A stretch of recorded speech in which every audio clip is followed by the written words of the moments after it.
O problema das Forças Armadas é exatamente o oposto, né? É preciso fazer uma campanha política em relação às Forças Armadas, principalmente em relação aos setores inferiores das Forças Armadas. Quer dizer, é preciso combater politicamente o bolsonarismo. A influência bolsonarista no interior das Forças Armadas. Mostrar, por exemplo, que esses generais bolsonaristas, eles falam muito em nacionalismo, em pátria, em patriotismo, etc. e tal, mas eles são os primeiros a vender o país em todas as oportunidades. É isso que tem que ser feito. Colocar o debate político dentro das Forças Armadas. Inclusive entre os oficiais também. Não é negativo que um oficial saia candidato por um partido político. O que é negativo é que a maioria tem medo de ter uma posição política dissidente, porque existe uma vigilância, um cerco. O que a esquerda precisaria era quebrar isso daí. Quebrar esse controle político dentro das Forças Armadas.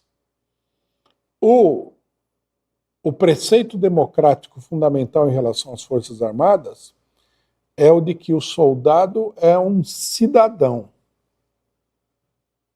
Isso apareceu claramente com a Revolução Francesa. O exército de cidadãos. Por quê? Porque antes nós tínhamos esse modelo que o pessoal está falando agora de Forças Armadas, que eram os exércitos profissionais e mercenários.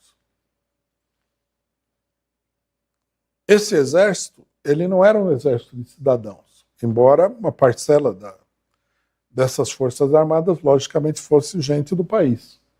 Mas não tinham consciência de cidadão. Não tinham participação na vida política, porque não era uma república, o país não era democrático e tudo mais.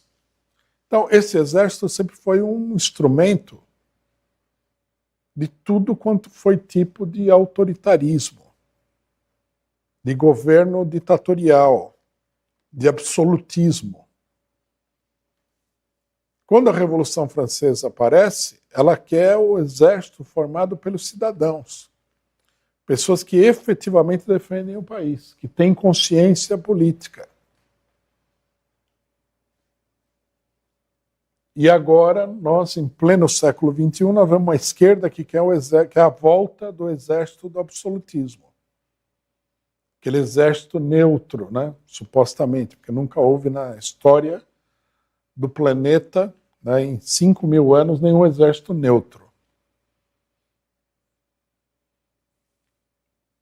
Quer dizer, a politização e a luta política, elas são, na realidade, a única alternativa possível a esse exército golpista, direitista. Esse exército que é uma arma voltada contra o povo brasileiro, que sempre aconteceu.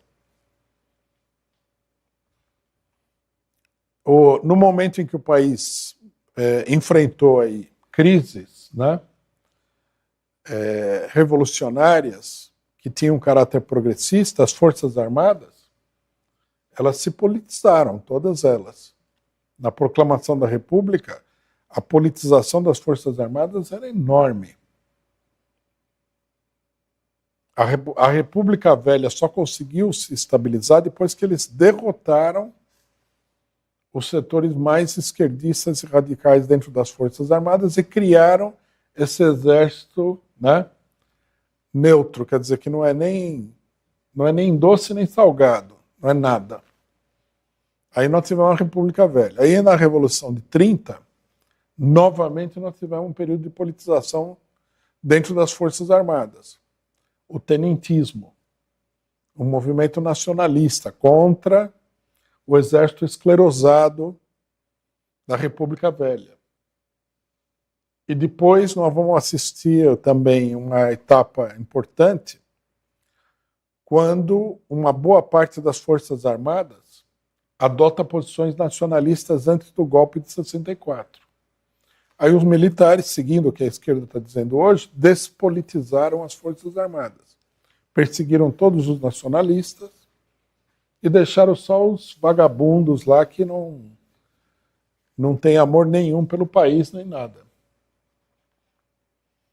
Então, a esquerda precisa discutir a coisa não com os chavões que os intelectuais do imperialismo começam a criar aí para iludir os incautos. Tem que pensar a coisa com maior profundidade.